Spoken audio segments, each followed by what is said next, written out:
Seguimos conversando con el doctor Guido Gómez Mazara. Antes de irnos a la pausa, hablaba de que si existe la posibilidad de que Guido pudiera pues irse al Partido Revolucionario Moderno. ¿Tú sabes qué es normal? Que la gente entienda eso frente al hecho de que mis grandes amigos y las personas con que yo me he vinculado en los últimos 30 años están en el PRM. Inclusive yo siempre respeté la acción estratégica de construir el PRM. Que es bueno decir, y perdona que te interrumpa, yo dije aquí, pero señores, Guido no ha traicionado el PRD, Guido se quedó en su PRD, Guido no apoyó a ningún candidato fuera del PRD. Entonces lo que quiero decir es que yo he decidido dar mi batalla interna en el PRD. Mira por qué. Porque un símbolo de 78 años, con tanto arraigo en la sociedad dominicana, tiene que estar en mejores manos. Yo siempre hago el ejemplo de que el que va a la iglesia y su pastor de alma se equivoca, no pierde la fe. Impugna al pastor que se corrompió, que se degradó, que se degeneró. Entonces, eso me pasa a mí en el partido. Yo pienso que las razones que le han dado fuerza histórica al PRD existen. Los movimientos sociales, la cultura democrática, defender los valores esenciales del país. Y por eso, esta es una especie de nublazón que ha durado mucho tiempo, pero yo creo que en esta etapa todavía hay mucho por qué reconquistar el PRD. No pospongo la posibilidad de que el PRD junto a otros partidos sean parte esencial de una gran plataforma política que con miras al futuro construya una alternabilidad electoral con quien sea el candidato presidencial de mayores posibilidades. Hoy, bueno, ahora voy a apelar al abogado, al togado. Hoy sale, más bien salió ya a Estados Unidos el magistrado procurador general de la República, Jean Alain Rodríguez, a reunirse con el director del FBI y también con el fiscal general de esta nación, con diligencias propias, porque viaja acompañado de la, yo no sé ya si es PEPCA, cómo se llama el organismo. La PEPCA, sí. PEPCA, ¿no? PEPCA. Con relaciones para el tema de Odebrecht. Algunos sectores han entendido que esta reunión que va a realizar la hace, pero que no tiene, según las mismas leyes, establecen para poder hacer ningún tipo de acuerdo. No, bueno, técnicamente hay que explicarle a la gente que el proceso de Odebrecht es el Estado brasileño y el de la República Dominicana. Exactamente. Que en el caso de los Estados Unidos, lo que es el pago de una multa de 2.600 millones de dólares como resultado de que Odebrecht incurrió en prácticas en los Estados Unidos que se llama el Corruption Act, que es el acto de corrupción. El país conoce perfectamente lo que aconteció, que bancos norteamericanos sirvieron como tramitadores de prácticas, le llaman coimas, pero son sobornos. Para nosotros. Frente a eso, mi instinto me dice que si bien es cierto el tema de Odebrecht es un tema a tratar, yo pienso que la gente es mucho más amplia, al menos que la jurisdicción brasileña no haya acordado con los Estados Unidos hacer una transferencia del caso a esa jurisdicción y ya así ellos actuar directamente. En el caso del acuerdo validado por un juez en la República Dominicana, lo que se consigna es que en el caso del Ministerio Público en la República Dominicana no habrá persecuciones contra extranjeros, sino contra nacionales dominicanos, que habrán de centrarse en el cobro de la multa y sobre todo la cosa de la persecución penal. Entonces, frente a ese acontecimiento, yo siento que es un acto de cooperación en términos de persecución de la justicia. Recuérdate que es un acontecimiento transnacional, es un delito transnacional y habrá repercusiones en la República Dominicana. Yo quiero decirlo con mucha responsabilidad. ¿Cuál es la esperanza que tú tienes sobre este caso? Yo creo que habrá presos. El sentido común me indica... Pero no chivos expiatorios. Esa es otra cosa. El problema es que si se usa la condición de preso como chivo expiatorio, el proceso se desacredita. Claro. A mí alguien me preguntó... Como todos los procesos que han pasado en la República Dominicana. A mí alguien me preguntó sobre mi experiencia respecto al tema de acuerdo con esas características. Le digo yo, bueno, el mejor ejemplo que tuvimos nosotros en el gobierno fue los banqueros. La gente comenzó a creer en ellos cuando cayeron presos. Sí. Entonces, la gente podría comenzar a creer del proceso como tal, de la negociación como tal, en la medida... Era tu consultor jurídico del Poder Ejecutivo. En la medida de que personas vinculadas a las investigaciones caigan. Pero esto es como la monjita, todos.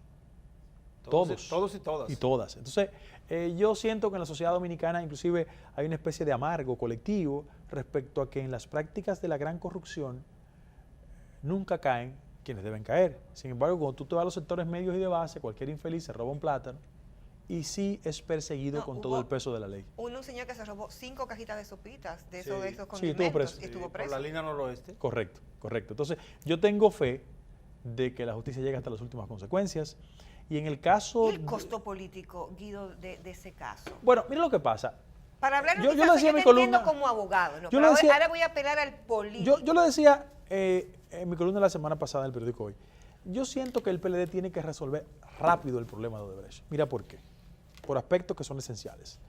El PLD fue un partido construido sobre el componente ético como regla distintiva.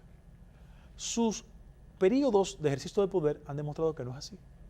Que no es el partido que se construyó, como dijo Franklin Almeida alguna vez, que el país se divide entre PLDistas y corruptos. No, Sí. hay seres humanos que han cometido errores. Pero en segundo lugar, ese componente ha ido debilitando lo que ha sido la histórica base social del PLD en los últimos 20 años. Clase media, jóvenes y mujeres. Entonces, cuando se corroe la base social de un partido político, ellos están obligados a darle respuesta a esas expectativas. ¿Y qué yo creo? Yo creo que el país está a la espera de que sean procesados todos. Que el juego de la política no cubra a algunos para perseguir a otros. Ahora, yo te puedo advertir que mi sentido común me dice que no va a ser solo del partido oficial.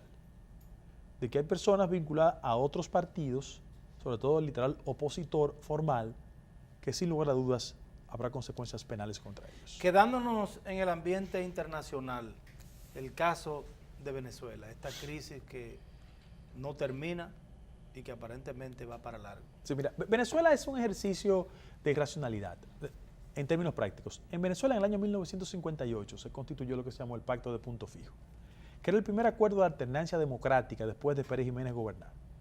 Copellanos, porque era un partido importante, el COPEI y Acción Democrática. Esos partidos por espacio de 40 años ejercieron el poder y Venezuela se convirtió en un país muy desigual.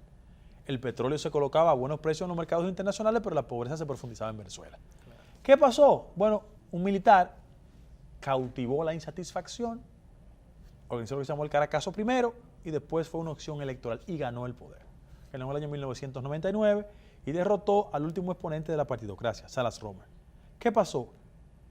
Que a Chávez le tocaron tiempos buenos. Petróleo alto, una expansión de la economía china en toda América Latina y una buena colocación de las commodities internacionales. Eso le permitió expandir el fenómeno que él llamó socialismo del siglo XXI. Cambió la estructura política de Bolivia, de Ecuador, tuvo influencias en Chile, en Brasil, en la misma Argentina con los Kirchner. Entonces, él fue un fenómeno que transformó la sociedad.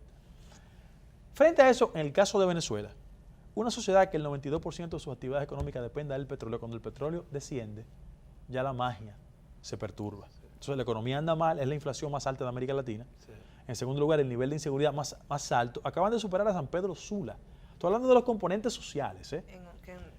Con lo agravante de que tenemos un líder, entre comillas, que sustituyó a Chávez, que era un hombre carismático, con conexión popular, que lo siento muy entrampado, muy reducido.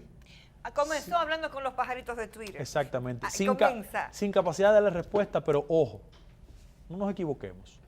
Si la oposición no es capaz de articular una unidad en el marco de la diversidad, y lo que ellos hicieron en la Asamblea fue inteligente, el MUD no es otra cosa que no sea la Mesa de Unidad Democrática, es la coalición de todos los partidos que van desde Primero Justicia hasta Acción Democrática en una concentración política.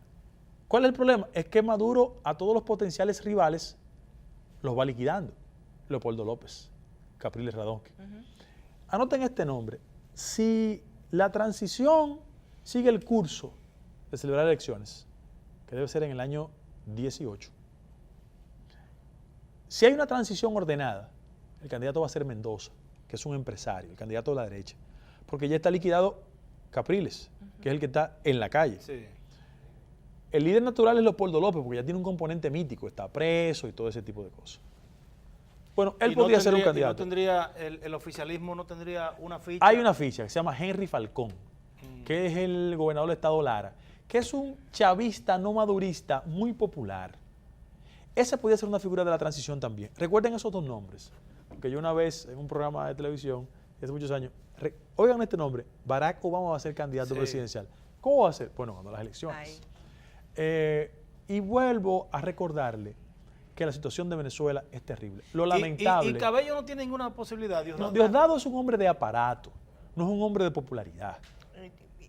al contrario, Y además, goza de mala este fama. proceso- Se pensó que Goza de en el mala proceso fama. final... No, lo que pasa es que gobernar no es solo presidir un país. Sí. Él gobierna Venezuela, pero no lo preside técnicamente. Lo que pasa es que este proceso lo ha desgastado mucho. Es muy cómodo hacer análisis ahora, pero en el chavismo militante que cooptó el madurismo hay una figura que también es buena. Porque Delcy Rodríguez se ha quemado mucho por su condición de canciller. Elías Jagua, Jagua. que había sido canciller anteriormente, que Sí. compitió en el estado de Miranda contra Sí, Capriles sí, y perdió muy cercano. Sí, Ese sí, es un dirigente Y es muy político perfil bajo. no es confrontacional. Entre él y Henry Falcón podría ser la alternativa del chavismo convertido a madurismo, pero no hay posibilidad electoral que si la oposición se mantiene mínimamente unida, no gane. O sea, Pero, bueno, cuando retornemos de la pausa, Guido, el tema de los organismos internacionales, Ok. la OEA, ¿cuál sería el papel a jugar? Los mediadores. Y los Leonel mediadores. Fernández. Regresamos en un momento.